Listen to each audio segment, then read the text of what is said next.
Today I'm going for a little walk and I wanted to talk about crafting videos. Do I mean making any YouTube video? Or am I talking about making craft videos? Actually, both. Everybody on YouTube is crafting a video. They're figuring out what to say, how to film it, the lighting, the sound, everything. They're crafting a video. But for those of us who make crafting videos, where we show how to make a craft, it's a little different. It's labor and time intensive. And I needed to take a little break from making one of those videos and just talk about my struggles lately doing craft videos here on YouTube. Craft videos take extra time and effort. They're just a lot more work. When I first started my channel, I was kind of throwing everything at the wall to see what would stick. And I decided I would settle on doing some craft videos, see how that worked. And as soon as I started doing this, the time it took me to film, to prepare, everything doubled. And I thought at first, oh my gosh, can I do this? Do I want to do this? But I kept at it, and I have several craft videos up. I don't know how many. I'm not home to look at my computer. I'm out here in the desert. I live in the Southwest desert. And it's kind of noisy. There's a highway over there. But hopefully you can hear me. It's been about 3 months. And like I said, I needed a little break. It's just so much work to gather my supplies, clean off my work area, because I'm not the tidiest person in the world. In fact, if I put stuff away, I kind of forget I have it. So I leave a lot of stuff out that I want to work on. That tree just poked me in the ear.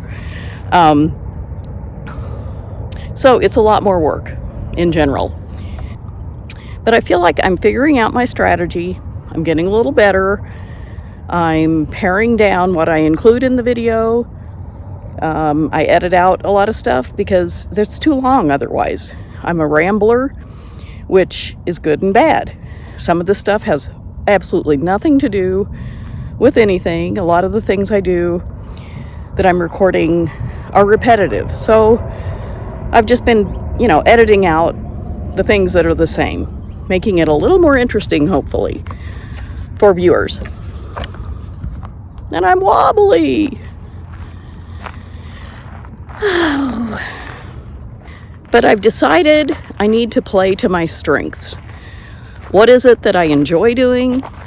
What do I want to share? What time of day am I energized? Have you noticed this? If you make craft videos or any YouTube videos, that there are certain times of day when you're just on. You're energized, you have energy, you feel good, you can think clearly. So for me, in the morning, I need an hour or two to sit with my cup of coffee and then another one and wake up. Then I can begin actually working. And I do stuff on the computer, sitting in my chair, watching the news. But to actually get down to work, I need to wait a couple hours. That works for me. You may jump out of bed ready to go. Great. That's not me. So figure out the best time of day for different tasks. That's what I've been doing, and it's helping a lot. For me, having the right energy to actually begin working on a video is mid-morning. Let's say 9:30, 10 o'clock. That may be late morning to some people, but by then I'm pretty much awake, and I can start thinking about what supplies I need for a craft to film it. I go find the things. I put them all in one place. I clear off my work surface. I get dolled up. I don't ever get dolled up, but I actually put on a blouse that is not stained, because I sit around the house by myself most of the time. I don't care if I have stains. I dribble when I eat. Who doesn't? And so I put on a top that is not dingy too much. Comb my hair, put a little hairspray in there if it needs it. Whatever. Whatever you need to do to get ready, do that. And then I also have to remember, am I in the mood to record? Because sometimes I'm just not. And it doesn't work if I'm not in the mood. It just is it's a lot of work. It's a lot of extra work. I don't want to do that.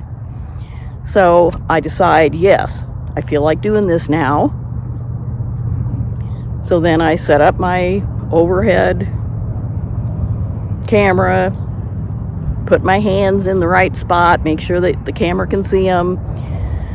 And then remembering while I'm recording to keep them in the right spot is a challenge, because, sometimes I get so engrossed in whatever I'm making that I pull it toward me and it gets out of the camera view.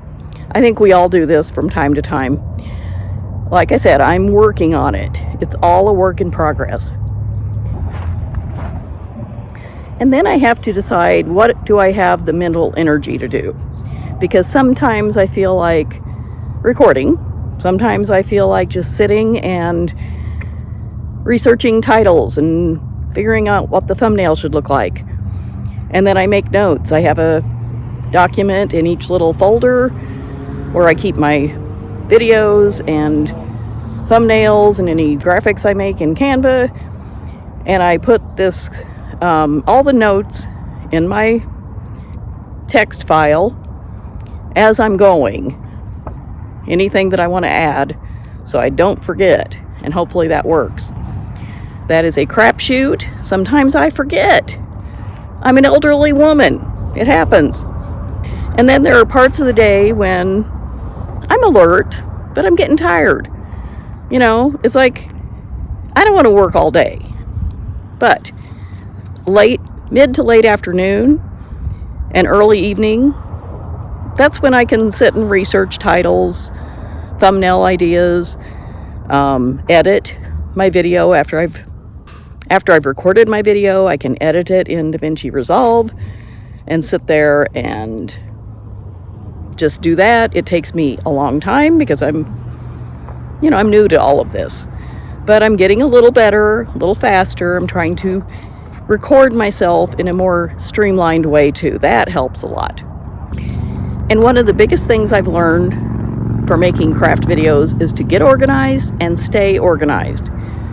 When I buy new supplies, when I have finished, recording, put everything away. Put it away and label it. Put the boxes with labels on them so that I don't have to sift through 20 boxes. I can look through 10 instead, or 5, whatever.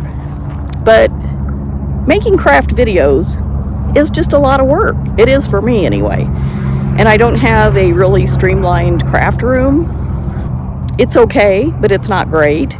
I need to keep working on that. And the more organized I get, the easier it becomes to find things. So that's good.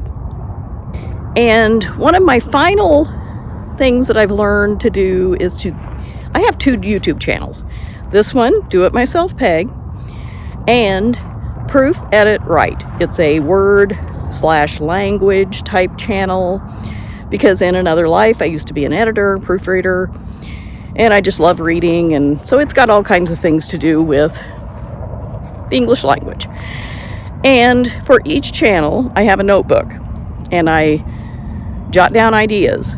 I research topics to see what might be a good one, put down titles, thumbnail ideas, jot notes, and all of that. But having a central spot to do this has been really helpful. So basically, I guess I'd like to conclude with Anybody who makes YouTube videos has the same kind of challenges. It may be a little different. You may need more B-roll, because what I do is shoot the whole thing as I'm making it. I don't really need B-roll so much for that. If you're just talking the whole time, it's nice to throw in some of that. So that also takes time to find those or to create those clips. But if you can plan out a strategy and stick to it, you'll be able to get more done in less time. And I think that's a really positive thing on YouTube, because it is very time intensive. At least for me it is. I thought this would be simple. Au contraire, it is not. It is not simple. But it's fun. And that's the whole point. It should be fun. It should be something you want to do. If it gets to be like a job, take a step back, take a day off, think about it. How could I make things easier for myself? And then implement those changes. I hope you enjoyed this crafting video on crafting a YouTube video and making craft videos. If you did, hit the subscribe button and give this video a thumbs up. I would appreciate it, and I appreciate all of you for watching. I'll see you next time.